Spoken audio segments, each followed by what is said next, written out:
Hi friends and my dear students, आज हम लोग बात करेंगे क्लास 9th 10th, यहाँ 7 से शुरू करिए। यहाँ पे 9th का कहना उचित नहीं होगा। 7th 8th 9th 10th से लेकर आगे जितना भी हम गणित पढ़ेंगे, जब भी गणित पढ़ेंगे तो कुछ टॉपिक ऐसा है जो हर एग्ज़ाम के लिए और हर क्लास के लिए काफ़ी महत्वपूर्ण रखता है, अपना एक महत्वपूर्ण स्थान रखता है। तो इन बिंदुओं को हम लोग समझ लेते हैं तो वृत्त से संबंधित जो भी प्रश्न होंगे उसको बनाने में, उसको समझने में काफ़ी सहूलियत होगी, काफ़ी आसानी होगी उसको, और आसानी से आप बना पाएंगे। और इन कॉन्सेप्ट के वजह से नहीं होने का ज्ञान, इस कॉन्सेप्ट का ज्ञान अगर नहीं होता है तो प्रॉब्लम क्या होता है, जैसे ही हम प्रश्न पढ़ते हैं तो प्रॉब्लम हो जाएगा क्या, उसको समझ में ही नहीं आएगा कि करना क्या है और दिया क्या। सबसे पहला बात, वृत्त किसे कहते हैं। बहुत सारे सवाल उठते हैं, बहुत बच्चे जानते हैं क्या कि एक वृत्ताकार क्षेत्र होता है, उसमें एक केंद्र होता है। तो वृत्ताकार क्षेत्र नहीं होता है। एक्चुअली वृत्त का निर्माण कैसे हुआ है, देखिए, जब कोई व्यक्ति या कोई भी ऑब्जेक्ट मान लीजिए किसी प्लेन में मूव करता है तो अपना एक ट्रैकिंग बनाता है, मतलब पलचिन्ह बनाता है, चलने का जो चलता है तो उसका कदम का निशान बनता है। तो वृत्त भी एक बिंदु के चलने का निशान है। वृत्त क्या है? एक बिंदु के चलने का निशान है, पलचिन्ह है। और इस प्रकार की कि एक बिंदु जो चल रही है उसका एक बिंदु से इसकी दूरी हमेशा समान हो। अब मान लीजिए आपका एक दोस्त है, वो प्लेन में खड़ा है, कहीं पे खड़ा है, मतलब कि सतह पे खड़ा है, और एक दोस्त और है जो वो तो स्थिर है, और एक दोस्त दूसरा है जो चल रहा है, और उसको कह रहा है क्या तुम ऐसे चलो कि हमसे दूर थोड़ा भी नजदीक नहीं आओ, जितना पे हो उतने पर रहो, और कहे चलना भी है, दूर भी नहीं जाओ, नजदीक भी नहीं जाओ, तो क्या करोगे? जब वो चलेगा तो ऐसे ऐसे घूमेगा तो एक वृत्ताकार क्षेत्र का निर्माण होगा, चारों ओर जब घूम जाएगा तो एक बनेगा क्षेत्र, उसको कहेंगे हम लोग वृत्त। वृत्त मतलब क्या है, हम लोग क्या कह सकते हैं, वृत्त एक गतिशील बिंदु का वह पलचिन्ह है जिसमें गतिशील बिंदु की दूरी एक निश्चित बिंदु से हमेशा बरकरार रहती है, मतलब नियत रहती है, एक जैसी रहती है। अर्थात वृत्त क्या है, देखिए, एक बिंदु है जो स्थिर है और एक बिंदु है गतिशील, मतलब ये स्थिर है और ये मूव करने वाला है, गति करने वाला है, और ये गति कर रहा है। देखिए इस प्रकार की इसकी दूरी, बीच की दूरी है जो वो समान रहे। मान लीजिए इसके बीच की दूरी r है तो इसके बीच की दूरी r ही रहेगा, 4 सेंटीमीटर 5 सेंटीमीटर जो हो तो वो उतना ही रहे। तो ये ऐसे ऐसे घूमेगा और ऐसे ऐसे घूमे इस प्रकार से, ये देखिए कैसा रीजन बनाएगा। तो एक रीजन थोड़ा टेढ़ा बन गया, ये थोड़ा अगर ऐसा कर देते हैं तो ये पूरा वृत्त की तरह दिखाई देगा आपको। तो इस प्रकार से एक वृत्त का निर्माण हुआ। कहने का मतलब इसमें ये जो बिंदु था वो स्थिर था, और ये जो बिंदु था ए, ये मूव कर रहा था, गति कर रहा था।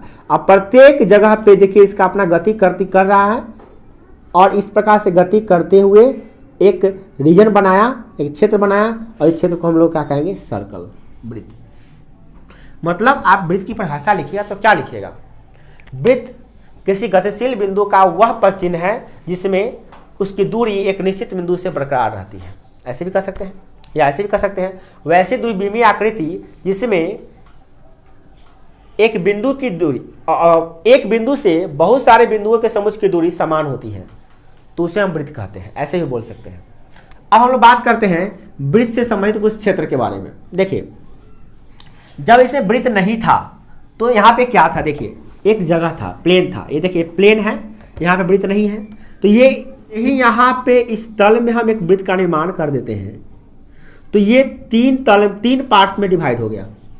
आपको दिखाई दे रहा है 2 पार्ट्स, एक अंदर वाला एक बाहर वाला, परंतु इस 3 तल में हो गया। पहला नंबर क्या कि अंदर वाला पार्ट्स जैसे ये सब है, एक बाहर वाला भाग जो ये सब है, और एक जो वृत्त पर का भाग है, ये वृत्त पर ही हो इसका भाग होता है। तो ये जो ए बी सी ये सब क्या है, वृत्त के अभ्यंतर है, मतलब अंदर है। अभ्यंतर से घबराइए नहीं, अभ्यंतर माने अंदर, यानी वृत्त के अंदर रहने वाले बिंदु ये हैं। और ये जो देख रहे हैं पी क्यू आर और ये एस जो देख रहे हैं ऐसा, ये सब बिंदु क्या हैं, ये सब बिंदु बाह्य बिंदु हैं, मतलब कि वृत्त के बाह्य बिंदु है ये सब। और माने बाहर है, बाह्य माने बाहर। और वृत्त पर का भी बिंदु हो सकता है, जैसे ये देखिए, जैसे एम एन ओ ये सब क्या है बिंदु, एम एन ओ कहाँ पे है, वृत्त पर है। मतलब क्या कि वृत्त का जो घेरावा है उसका जो अंतिम क्षेत्र है उसके मतलब बॉर्डर पे है, ये बॉर्डर होगा ना, वृत्त का बॉर्डर हुआ, इधर बाहर इधर अंदर हुआ ना, उसी प्रकार से तो ये इसी पे है। तो इस तरह से एक वृत्त जो है ना अपने जिस क्षेत्र में भी वो बनता है उसको 3 भागों में बांट देता है। एक वृत्त के अंदर वाला भाग जिसको हम लोग बोलते हैं वृत्त के अभ्यंतर, एक बाहर वाले भाग जिसको बोलते हैं बहिर्भाग या बाह्य बिंदु या बाह्य। अब जो बिंदु कौन होगा, बाह्य क्षेत्र में जो होंगे बिंदु उसको बाह्य बिंदु कहेंगे।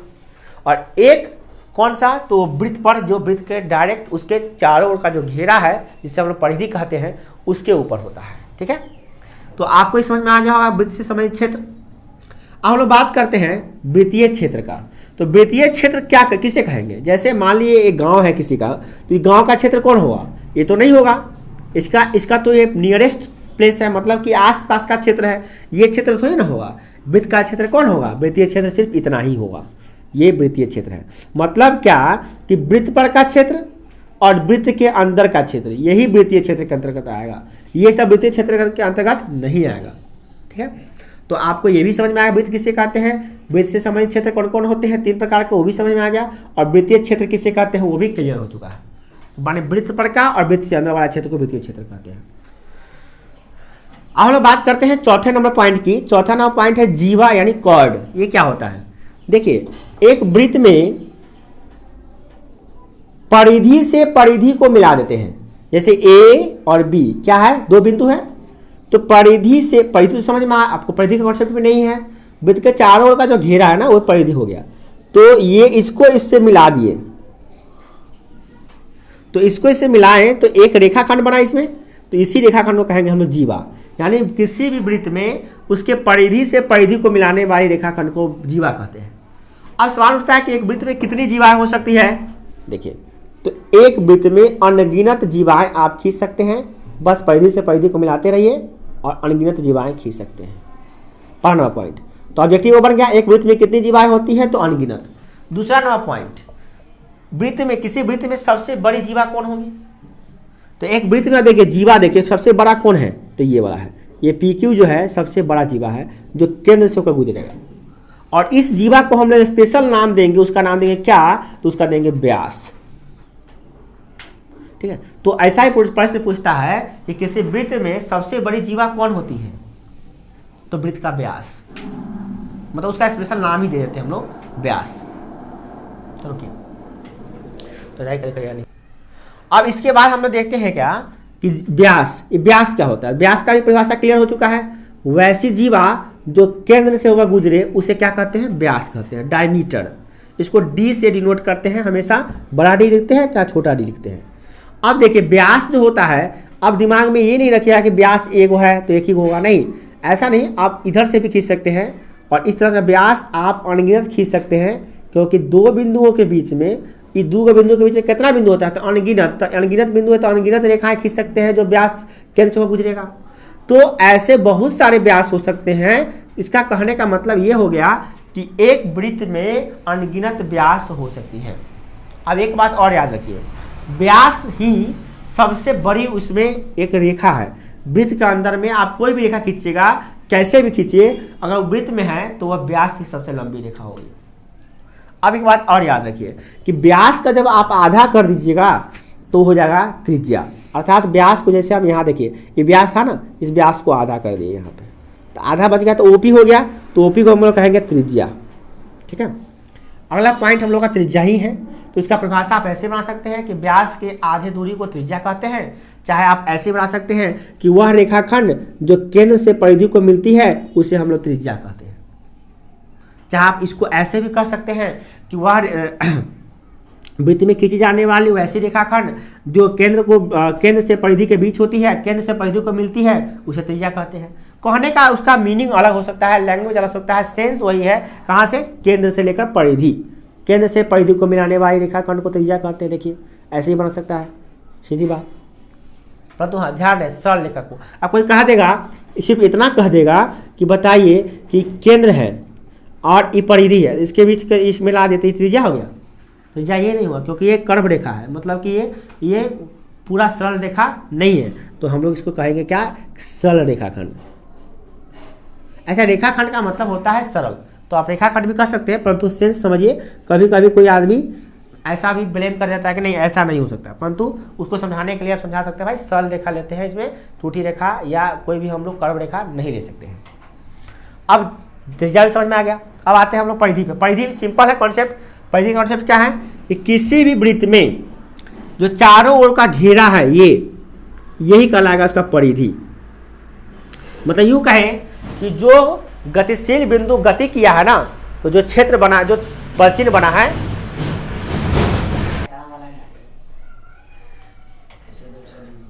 देखिए तो यहाँ पे बात कर रहे हैं हम लोग किसके बारे में, परिधि के बारे में।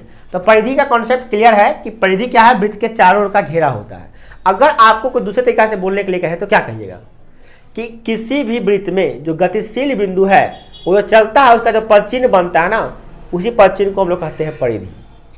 देखिए वृत्त का निर्माण तो गतिशील बिंदु से होता है। आपको पता है कि ये गतिशील बिंदु क्या करता है, ऐसे ऐसे घूम रहा है गोल गोल, तो घुमा तो क्या बन गया, वृत्त। तो ये बना, तो चिन्ह बना ना, इसका चलने का जो चिन्ह बना वही कहलाया क्या, वृत्त की परिधि।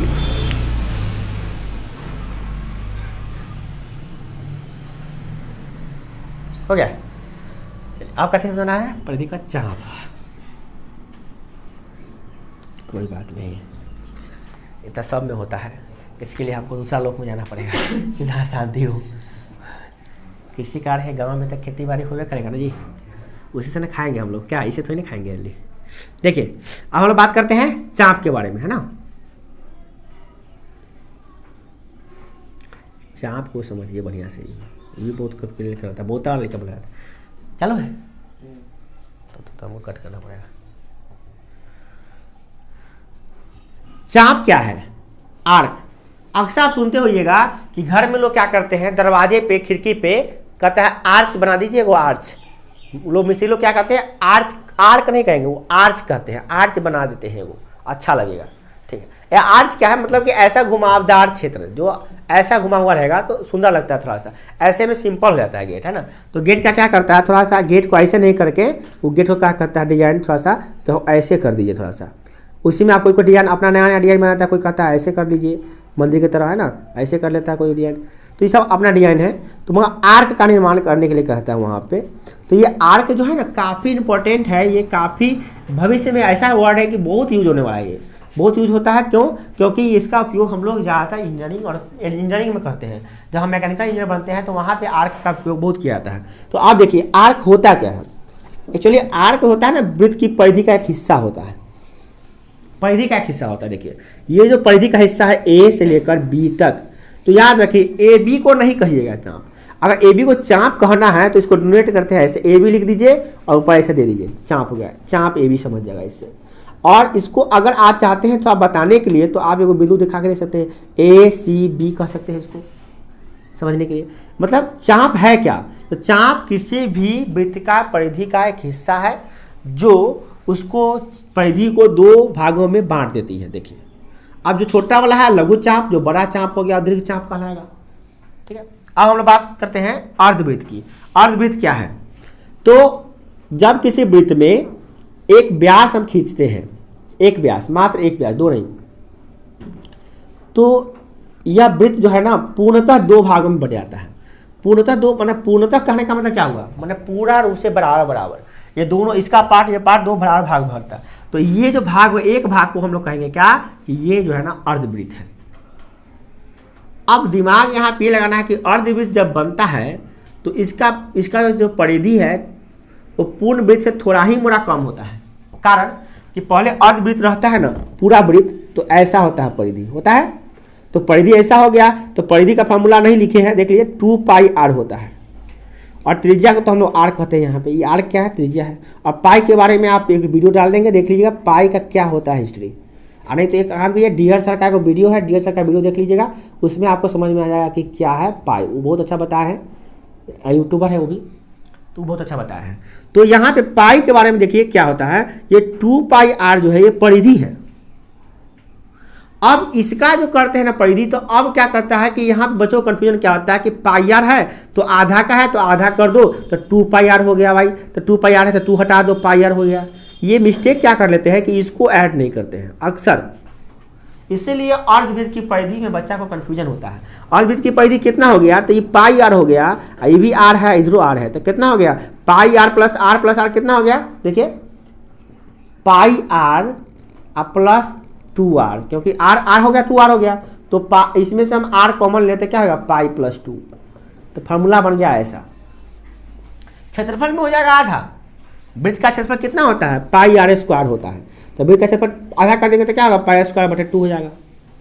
तो वृत्त का क्षेत्रफल अगर पाई आर स्क्वायर है तो अर्धवृत्त का क्षेत्रफल हो जाएगा पाई आर स्क्वायर बटे 2, ये क्लियर होना चाहिए। मतलब परिधि ऐसा होगा क्या, तो पाई आर प्लस 2r, परिधि समझ में आ गया, अर्धवृत्त समझ में आ गया। अर्धवृत्त किसे कहते हैं समझ में आ गया। अर्धवृत्त का परिभाषा कैसे बनाएंगे, तो जब किसी वृत्त में एक व्यास खींचते हैं तो वृत्त 2 भाग में बढ़ जाती है, प्रत्येक भाग को हम लोग अर्धवृत्त कहते हैं, ऐसे कह सकते हैं। अब नेक्स्ट पॉइंट हम लोग का है वृत्तखंड। ये वृत्तखंड क्या होता है, पॉइंट नंबर 10 क्या है वृत्तखंड।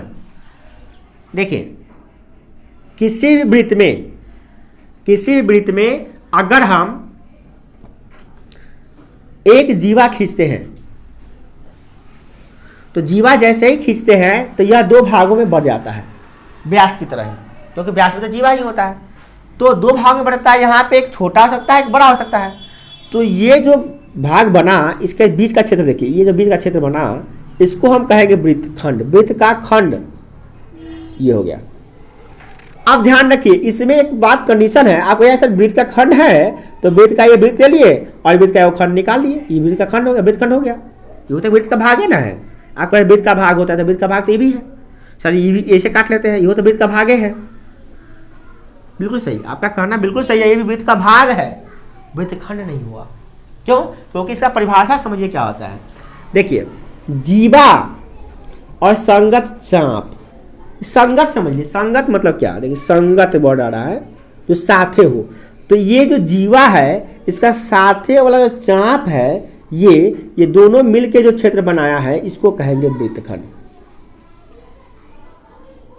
अर्थात वृत्तखंड क्या है, तो किसी भी वृत्त में एक जीवा और संगत चाप से घिरे क्षेत्र को वृत्तखंड कहते हैं। अब ध्यान रखिए वृत्तखंड कभी भी अकेला नहीं बनेगा, वृत्तखंड जब भी बनेगा तो पेड़ में बनेगा, जोड़ा में बनेगा। देखिए एगो वृत्तखंड ये बन गया, ये जीवा है ये चाप है, तो एगो वृत्तखंड ये भी बन गया। तो एक बड़ा बनेगा एक छोटा बनेगा, जब बराबर बनेगा तो अर्धवृत्त हो जाएगा दोनों। नहीं तो अगर जीवा ले रहे हैं ना, तो जीवा ले लिए तो क्या होगा, अगर हम व्यास को छोड़कर कोई भी जीवा लेते हैं तो स्वाभाविक है वो बड़ा बनेगा छोटा बनेगा, तो बड़ा बनेगा उसको क्या कहेंगे हम लोग दीर्घ वृत्तखंड, छोटा बनेगा उसको कहेंगे लघु वृत्तखंड। सिंपल सी बात है, नाम से ही पता चलता है,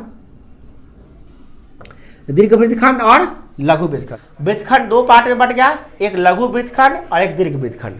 अब इसके बारे में हम लोग पढ़ेंगे, इसका परिभाषा, इसका क्षेत्रफल कैसे निकालते हैं, बट इतना अभी जान लीजिए कि दीर्घ वृत्तखंड है और ये लघु वृत्तखंड। वृत्तखंड किसे कहते हैं, किसी भी वृत्त के एक जीवा और संगत चाप से घिरे क्षेत्र को वृत्तखंड कहते हैं। एक जीवा और संगत चाप, जो बड़ा होगा दीर्घ वृत्तखंड, जो छोटा होगा लघु वृत्तखंड। अभी हम लोग इसने पढ़ा, इसको जाने। अब हम लोग जानते हैं क्या कि वृत्त का ही खंड लेते हैं परंतु दूसरा एंगल से। देखिए कैसे लेते हैं, इसको हम लोग क्या कहेंगे त्रिज्यखंड। ये कैसे बनता है देखिए इसके। अब हम लोग क्या करते हैं, एक वृत्त में एक केंद्र लेते हैं, होता ही है फिक्स पॉइंट को केंद्र कहते हैं। अब वहां से एक त्रिज्या निकाल लेते हैं, एक त्रिज्या और बना लेते हैं। तो देखिए त्रिज्या जैसे तो वो खींचे आप, तो एक चाप का संगत चाप हो गया इसका, तो दो त्रिज्याओं किसी वृत्त की 2 त्रिज्याओं और संगत चाप से घिरे क्षेत्र को हम लोग कहेंगे क्या, तो त्रिज्यखंड। तो भाषा एकदम सिंपल है। त्रिज्यखंड किसे कहते हैं, तो किसी भी वृत्त में 2 त्रिज्याएं और उसके संगत चाप से घिरे क्षेत्र को त्रिज्यखंड कहते हैं। अब बात यह आती है कि त्रिज्यखंड में क्या अकेला बनेगा, तो बिल्कुल नहीं, अकेला नहीं बनेगा। जब भी बनेगा तो एक साथ और बनेगा। एक त्रिज्यखंड तो ये बन गया, एक त्रिज्यखंड जो व्हाइट वाला देख रहे हैं ये बना हुआ है, ये भी तो 2 त्रिज्या है इसका। वो चाप है, देखिए इसका चाप बड़ा है, तो जो बड़ा हो गया क्षेत्र, जिसका चाप बड़ा हो गया उसको कहेंगे क्या, दीर्घ। दीर्घ क्या चीज, दीर्घ क्या कहेंगे, तो दीर्घ त्रिज्यखंड है तो त्रिज्यखंड कहेंगे, अर्थात ये क्या है, दीर्घ त्रिज्यखंड है। और ये क्या है, लघु त्रिज्यखंड। इस प्रकार से जैसे कि वृत्तखंड दो भाग में बट गया था, लघु और दीर्घ, उसी प्रकार से त्रिज्यखंड भी दो भागों में बटेगा। कौन कौन भाग में, तो एक लघु त्रिज्यखंड और एक दीर्घ त्रिज्यखंड। अब बड़ा कौन होगा, तो जिसका चाप बड़ा होगा वो दीर्घ होगा, जिसका चाप छोटा होगा उसको लघु कहेंगे। ये क्लियर हो जाएगा। अब इसके बीच का कोण को हम लोग, इसके बीच को कोण को कहते हैं केंद्रीय कोण। इसका अगला पॉइंट है आपका यहाँ पे 14 नंबर पॉइंट, इसको हम देखेंगे। इसको बीच के कोण को कहते हैं केंद्रीय कोण।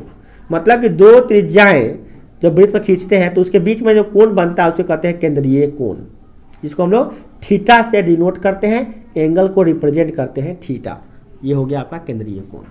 और इसी का क्षेत्रफल भी हम लोग सीखेंगे कि कितना क्षेत्रफल होता है। अभी हम सिर्फ कॉन्सेप्ट बता रहे हैं, और इसके बाद जब हम क्षेत्रमिति का स्टार्ट करेंगे तो उसमें उसका क्षेत्रफल भी डिस्कस करेंगे। इसी के नेक्स्ट वीडियो में हम लोग इसका डिस्कस करेंगे। अब हम लोग बात करते हैं नेक्स्ट पॉइंट क्या है, सकेंद्रीय वृत्त। सकेंद्रीय वृत्त क्या होता है, देखिए एक वृत्त खींचे, एक केंद्र होगा, एक वृत्त का एक होना केंद्र होगा, दो केंद्र तो होगा नहीं, परंतु उसी केंद्र को लेकर एक और वृत्त खींच दिए, उसी केंद्र को लेकर एक और वृत्त खींच दिए, और खींचे जा रहे हैं। इस प्रकार से ये क्या बन गया, आपका सकेंद्रीय वृत्त। वैसे सब बहुत सारे वृत्त या वैसे वृत्तों का समूह जिसका केंद्र मात्र एक ही हो, मतलब एक ही वो केंद्र हो। देखिए यहाँ पे केंद्र कितना है, एक, मात्र यही केंद्र है, वो केंद्र है। यहाँ पे क्या को वृत्त खींच दिए, 1 2 3 4 5 को वृत्त खींच दिए। ये पांचों वृत्त एक दूसरे का सकेंद्रीय है। क्यों, क्योंकि सबका केंद्र एक, सकेंद्रीय मतलब एक ही केंद्र वाला, स माने एक ही केंद्र वाला। तो क्लियर हो गया।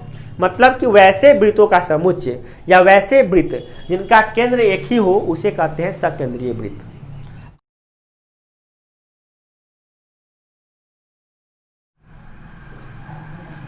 तो यहाँ पे हम लोग 13 नंबर पॉइंट को देखेंगे। क्या है ये, सर्वांगसम वृत्त। सर्वांगसम वृत्त क्या होता है, देखिए वैसे दो वृत्त जिनकी त्रिज्याएं समान हो, एक ही शर्त है, त्रिज्याएं समान हो तो क्या हो जाएगा, सर्वांगसम वृत्त। अब कोई विद्यार्थी कहे सर क्या व्यास समान होगा, तो नहीं होगा, बिल्कुल, तो फिर त्रिज्या का दुगुना होता है व्यास। व्यास त्रिज्या का कोई फर्क थोड़ी है, उसका आधा होता है मान में।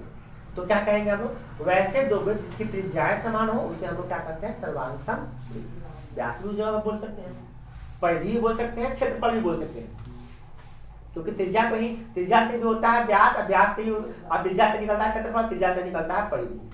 तो आप कोई बोल सकते हैं, परंतु याद रखिए परिभाषा हम लोग सामान्यतः यह याद करते हैं, वैसे दो वृत्त जिनकी त्रिज्याएं समान हो वह सर्वांगसम वृत्त कहते हैं। जैसे देखिए ये वृत्त की त्रिज्या 4 सेंटीमीटर है और इस वृत्त की त्रिज्या भी 4 से, इसको बना देते हैं।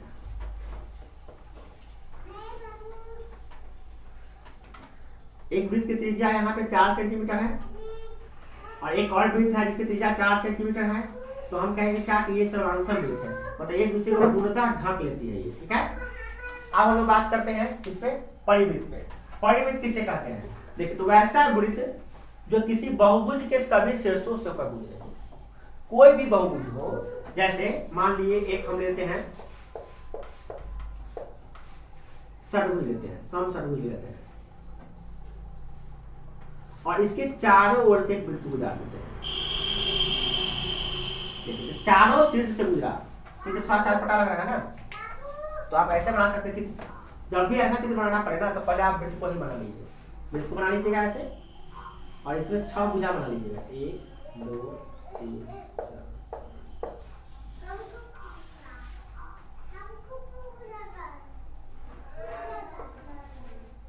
ठीक, इसमें A B C D E समषट्भुज हो गया बराबर। तो कोई भी बहुभुज हो अगर उनके शीर्षों से होकर वृत्त गुजरेगा तो कहेंगे परिवृत्त है। अब अगर त्रिभुज के शीर्षों से गुजरेगा तो त्रिभुज का परिवृत्त होगा, अगर चतुर्भुज के शीर्ष से गुजरेगा तो चतुर्भुज का परिवृत्त होगा, यानी किसी के शीर्ष से गुजरेगा, जिसका शीर्ष से गुजरेगा उसको कहेंगे उसका परिवृत्त। तो परिवृत्त का परिभाषा कम सिंपल है, वैसे वृत्त जो किसी भी बहुभुज के सभी शीर्षों से गुजरे। अंतःवृत्त का भी एकदम कॉन्सेप्ट क्लियर होना चाहिए, क्या कि वैसे वृत्त जो किसी बहुभुज के सभी भुजाओं को स्पर्श करके गुजरे उसे कहते हैं अंतःवृत्त। जैसे देखिए इससे कॉन्सेप्ट क्या हो गया अंतःवृत्त का, तो अंतःवृत्त कैसे बनेगा, कोई बहुभुज बना लीजिए, और उसके चारों ओर बन गया क्या वृत्त।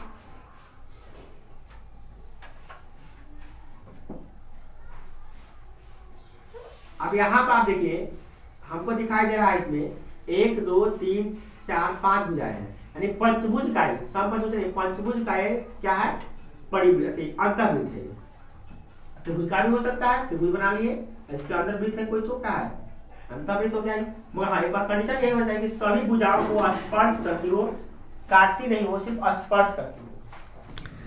अगला पॉइंट है केंद्रीय कोण का। केंद्रीय कोण अभी हम लोग डिस्कस किए हैं। क्या होता है केंद्रीय कोण, जब किसी वृत्त में दो त्रिज्या खींचते हैं तो उसके बीच का एक कोण बनता है, उसे केंद्रीय कोण कहते हैं। यह भी केंद्रीय कोण बन गया, और दो खींचे हैं तो इधर भी केंद्रीय कोण बन गया, तो इसका कितना होगा, तो ये हो जाएगा 360 माइनस थीटा, क्योंकि पूरा कोण होता है 360 डिग्री, तो ये थीटा है तो ये कितना होगा 360 माइनस थीटा। क्लियर है, क्योंकि ये दोनों क्या होते हैं एक दूसरे का, मतलब कि ये पूरा कोण, ये पूर्ण कोण का निर्माण करते हैं। यहाँ पे एक बिंदु पर चारों जो कोण बनता है उसे कहते हैं पूर्ण कोण, और जिनका मान होता है 360 डिग्री। अगर आप इसे नहीं कोण के बारे में जानना चाहते हैं तो लिंक डिस्क्रिप्शन में दिया रहा है कि कोण के प्रकार, जादुई कोण, उसको आप देख लीजिएगा। अब हम लोग बात करते हैं परिवृत्त की। ये परिवृत्त क्या होता है, नाम परिवृत्त है, मतलब इसमें कोई परि का गुण नहीं है, न तो पंख है न ही छड़ी है, फिर भी ये परि है। अब क्या है देखिए, परिवृत्त क्या है, तो एक त्रिभुज बनाइए, परिभाषा समझ लीजिए, परिभाषा समझ लीजिए तो आपको हम क्लियर कर देते हैं। वैसा वृत्त जो किसी त्रिभुज के तीनों शीर्ष से होकर गुजरे उसे कहते हैं परिवृत्त। परिभाषा सिंपल है, वैसा वृत्त जो किसी त्रिभुज के तीनों शीर्ष, त्रिभुज में 3 शीर्ष होते हैं, तीनों शीर्ष से होकर गुजर जाएगा तो हम कहेंगे उसे परिवृत्त, उस त्रिभुज का वो परिवृत्त है। चलिए तो क्लियर है, त्रिभुज है। अब त्रिभुज का परिवृत्त कैसे बनाते हैं इसको जरा समझ लीजिए। परिवृत्त जब बनाना होगा तो क्या कीजिए, इसका समद्विभाजन कर दीजिए और इसका समद्विभाजन कर दीजिए। समद्विभाजन कीजिएगा तो ऐसे आ जाएगा, रेखा का AB का रचना में पढ़िएगा इसको। और देखिए इसका भी दोनों दो बच क्या रही, दोनों में से किसी का समद्विभाजन कर दिए, लंब समद्विभाजन। तो एक बार ऐसे रख कैसे चाप काटिए, एक बार यहाँ रख के चाप काटिए, फिर यहाँ रख के चाप काटिए, यहाँ रख के चाप काटिए, तो ये आपस में आपका क्या होगा, ये इसको मिलाइएगा रेखा को तो क्या होगा, एक दूसरे को काटेगा। और ये काटा हुआ बिंदु को केंद्र, इसको मान लिया त्रिज्या, और जब आप एक वृत्त खींचिएगा तो ये देखिए पूरा तीनों केंद्र से होकर गुजरेगा, यही कहलाएगा परिवृत्त।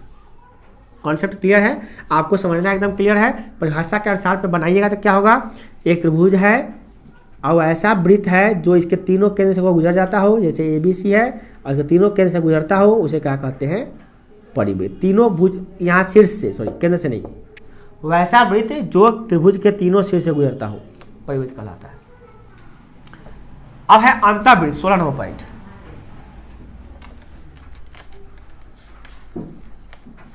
अंतःवृत्त क्या होता है, देखिए एक वृत्त में, माने एक ऐसा वृत्त, गलती हो गया, अंतःवृत्त किसे कहते हैं, तो वैसा वृत्त जो त्रिभुज के तीनों भुजाओं को स्पर्श करती हो। जैसे एक त्रिभुज है,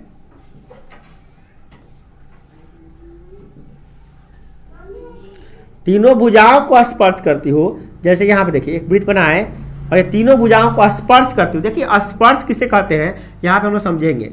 स्पर्श का मतलब एक बिंदु पर स्पर्श करता हो, दूसरी जगह पर टच नहीं करता हो उसको। ये थोड़ा सा बनाना उल्टा है, वृत्त दिखाई नहीं दे रहा होगा आपको। अगर आपको बनाना होगा कॉपी पर तो ऐसे बनाइएगा। देखिए पहले आप वृत्त को ही बना लीजिएगा, ठीक है, वृत्त बना लिए और इसके चारों ओर त्रिभुज खींच दीजिए ऐसे।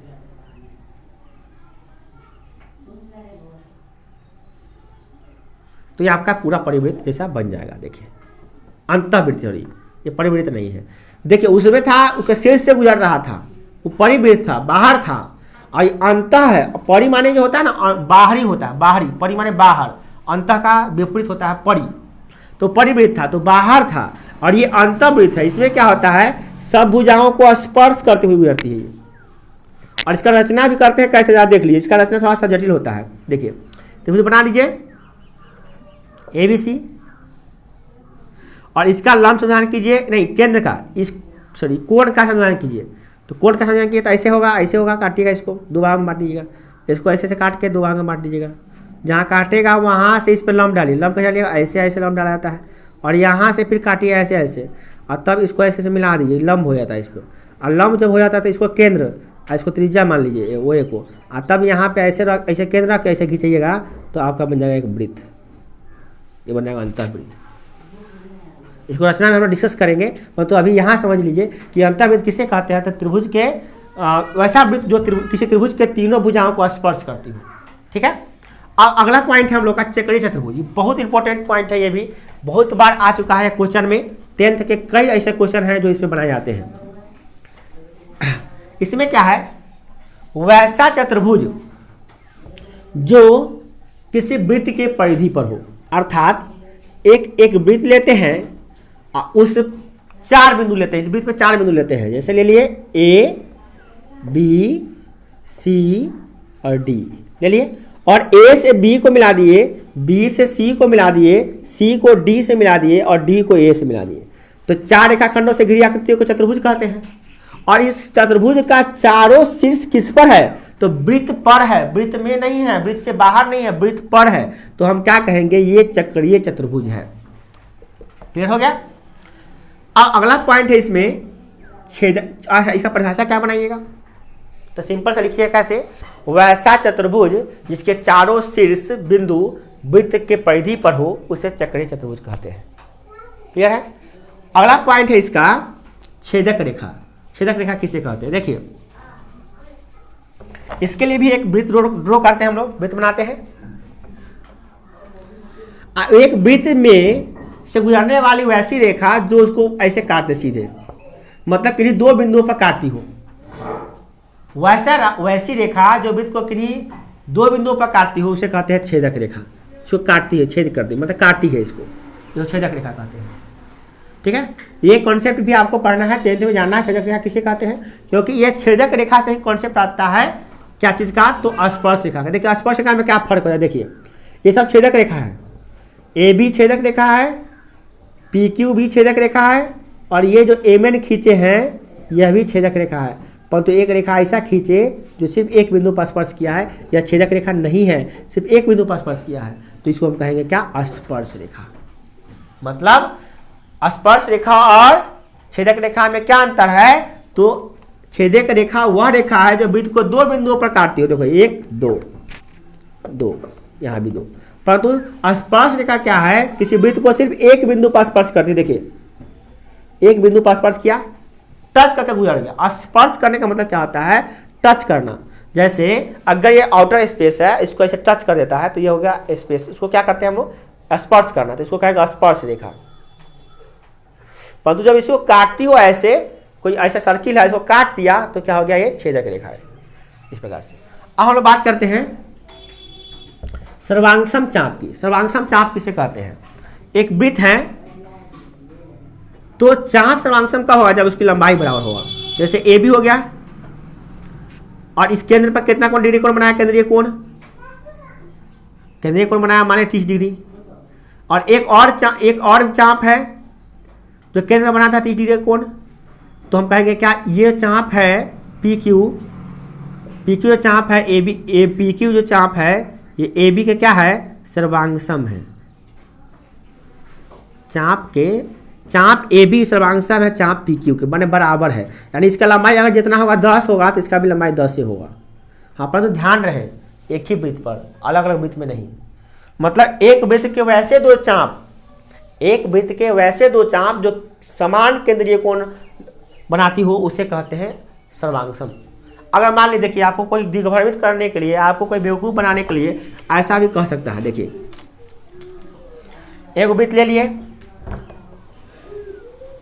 इस पर ही बनाया है 60 डिग्री का कोण, ठीक है। और एक वृत्त ले लिए, इस पर भी बनाया है 60 डिग्री का कोण। क्या ये दोनों सर्वांगसम होंगे, तो आपका जवाब बिल्कुल आना चाहिए कि नहीं, ये दोनों बराबर नहीं होंगे। ये चाप की लंबाई ज़्यादा, आप देखने से भी लग रहा है, देखिए ये कम है, ज़्यादा है। क्यों, थीटा तो बराबर है, तो सर्वांगसम क्यों नहीं हुआ भाई। सर्वांगसम में तो सभी अंग बराबर होता है। सर्वांगसम मतलब क्या, जब एक चीज एक क्षेत्र दूसरे क्षेत्र को पूरी तरह से ढक लेता है, तब ना सर्वांग होता है। अब बताइए जरा, क्या इसका ये वाला पार्ट कभी भी, ये वाला पार्ट जो है कभी भी इसको ढक पाएगा क्या? नहीं ढक पाएगा। देखिए आप इसका देखिए, क्या इसका ये पार्ट कभी भी इसको ढक पाएगा? नहीं ढक पाएगा। तो खाली 60 डिग्री कोण बराबर होने से नहीं होता है, एक ही वृत्त में होगा तब। चाहे एक वृत्त में नहीं भी होगा तो एक कंडीशन और है, क्या?